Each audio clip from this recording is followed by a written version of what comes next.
ওয়া রাহমাতুল্লাহ। আলহামদুলিল্লাহি রাব্বিল আলামিন ওয়াসসালাতু ওয়াসসালামু আলা সাইয়্যিদিল আমবিয়া'i ওয়াল মুরসালিন ওয়া আলা আলিহি ওয়া আসহাবিহি ওয়া মান তাবি'আহুম ওয়া দা'a বিদা'ওয়াতিহিম ইলা ইয়াউমিদ্দিন, আম্মা বা'দ। আউযু বিল্লাহি মিনাশ শাইতানির রাজীম। বিসমিল্লাহির রাহমানির রহিম। ওয়ালা তারকানু ইলাল্লাযীনা যালামু ফাতামাসসাকুমুন নার ওয়া মা লাকুম মিন দুনিল্লাহি মিন আউলিয়া সুম্মা লা তুনসারুন। বাংলাদেশ খেলাফত মজলিস কিশোরগঞ্জ জেলা শাখা কর্তৃক আয়োজিত আজকের এই গণসমুদ্রে পরিণত হওয়া গণসমাবেশে উপস্থিত সংগ্রামী সভাপতি, উপস্থিত বাংলাদেশ খেলাফত মজলিস, যুব মজলিস, ছাত্র মজলিসের কেন্দ্রীয় ও জেলা নেতৃবৃন্দ, বিভিন্ন প্রান্তিক অঞ্চল থেকে, তৃণমূল থেকে সমবেত আমার সংগঠনের নেতা কর্মী, সর্বস্তরের তৌহিদি জনতা, কিশোরগঞ্জ জেলাবাসী, সর্বপ্রথম আমি আপনাদেরকে অভিনন্দন জ্ঞাপন করছি। প্রতিকূল আবহাওয়া উপেক্ষা করে আজকে খেলাফতের এই সমাবেশে আপনারা সমবেত হয়ে একটি বার্তা জাতিকে দিয়ে দিয়েছেন। আল্লামা আতহার আলী রহমতুল্লাহ আলাইহের মাটি, আল্লামা আহমদ খান রহমতুল্লাহ আলাইহের এই মাটি, আল্লামা আনোয়ার শাহ রহমতুল্লাহ আলাইহের এই মাটি, আল্লামা আতাউর রহমান খান রহমতুল্লাহ আলাইহের এই মাটি, শহীদ এর আরমানের এই মাটি ইসলামের ঘাঁটি। ইনশাআল্লাহ শহীদি মসজিদ থেকে যেভাবে ইসলাম কায়েমের আজান উচ্চারিত হয়েছে, আগামী দিনেও বাংলাদেশের ইসলামী বিপ্লবের ক্ষেত্রে কিশোরগঞ্জের মাটি ঘাঁটি হিসেবে ব্যবহৃত হবে ইনশাআল্লাহ। আমি আল্লাহ পাক রব্বুল আলামিনের দরবারে শুকরগুজারি আদায় করছি, যেই মহান রব্বুল আলামিন বাংলাদেশের মানুষের বুকের উপর জগদ্দল পাথরের মতো চেপে বসা সময়ের নব্য ফেরাউন, স্বৈরাচারী, ফ্যাসিবাদী, জালিম শাহী শেখ হাসিনার সরকারকে উৎখাত করে দিয়ে এদেশের মানুষকে মুক্ত আকাশে নিঃশ্বাস গ্রহণ করার সুযোগ দিয়েছেন। আল্লাহুম্মা লাকাল হামদু ওয়া লাকাশ শুকর। আজকের এই সুবর্ণ সময়ে বিজয়ের লগনে স্মরণ করছি পুণ্যাত্মা ওই সকল বীর শহীদানদেরকে, যাদের রক্ত এবং শাহাদাতের মাধ্যমে আজকে বাংলাদেশ তার স্বাধীনতা পেয়েছে।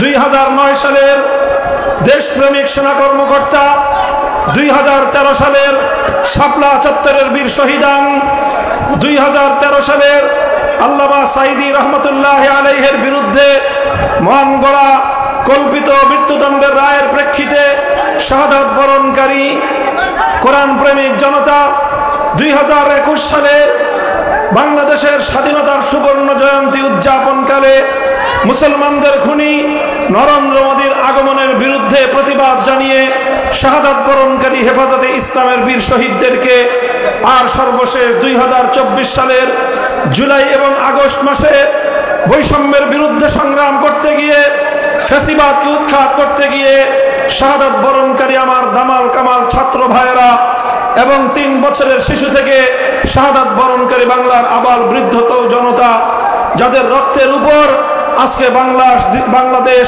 দ্বিতীয়বারের মতো স্বাধীনতা অর্জন করেছে। ফ্যাসিবাদ মুক্ত এই বাংলাদেশে আমরা গোটা বাংলাদেশবাসীকে অভিনন্দন জানাই। সেই সাথে আমি এই আন্দোলন এবং এই সংগ্রামের পুরোভাগে নেতৃত্ব দানকারী ছাত্র সমাজ এবং এদেশের ইসলাম প্রিয় জনতাকে বিশেষভাবে সজাগ এবং সতর্ক থাকার উদাত্ত আহ্বান জানাই। আমি স্পষ্ট সতর্কবাণী উচ্চারণ করি, মনে রাখতে হবে স্বাধীনতা অর্জন করা যত কঠিন, স্বাধীনতা রক্ষা করা তার চেয়েও বড় কঠিন। আমাদের এদেশের মানুষের তিক্ত অভিজ্ঞতা রয়েছে। 1971 সালে এক মুক্তিযুদ্ধের মধ্য দিয়ে আমরা বাংলাদেশের স্বাধীন মানচিত্র এবং স্বাধীন পতাকা লাভ করেছিলাম। যেই মুক্তিযুদ্ধ হয়েছিল ইনশাআল্লাহ বলে, অর্থাৎ আল্লাহর উপর অবিচল আস্থা এবং বিশ্বাস রাখার মধ্য দিয়ে।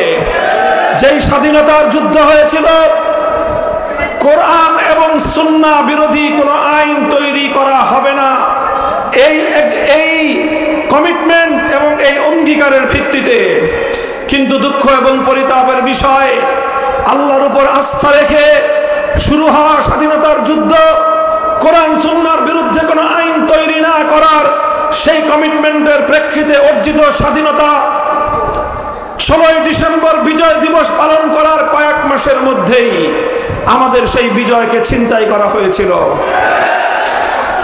পার্শ্ববর্তী আরেকটি রাষ্ট্র তার নিজ দেশের সংবিধানের মূলনীতিগুলোকে একটি প্রেসক্রিপশনের মাধ্যমে, একটি দালাল সরকার প্রতিষ্ঠার মধ্য দিয়ে বাংলাদেশের মানুষের ইচ্ছা এবং অভিপ্রায়ের বিরুদ্ধে বাংলাদেশের হাজার বছরের ইতিহাস এবং ঐতিহ্যকে দুপায়ে দলিত করে সেই ভিনদেশী আরেক দেশের প্রেসক্রিপশনের আলোকে ৭১-এর মুক্তিযুদ্ধের চেতনা পরিপন্থী একটি সংবিধান প্রণয়ন করার মধ্য দিয়ে বাংলাদেশের মানুষকে দীর্ঘ অর্ধ শতাব্দীকাল পর্যন্ত শাসনের নামে শোষণ করা হয়েছে।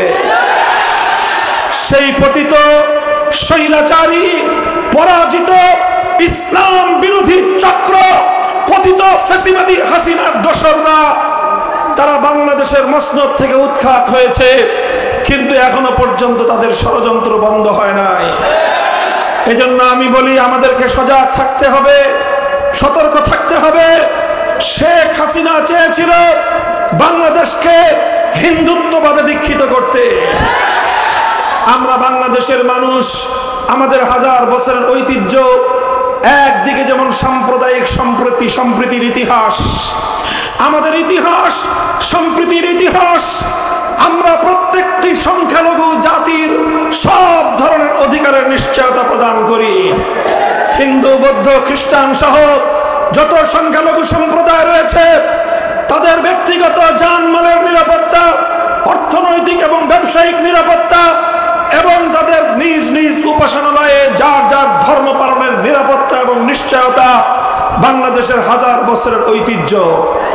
কিন্তু আমরা লক্ষ্য করেছি বিগত ফ্যাসিস্ট আমলে তারা বারবার সংখ্যালঘুদেরকে নিয়ে নাটক সাজিয়েছে।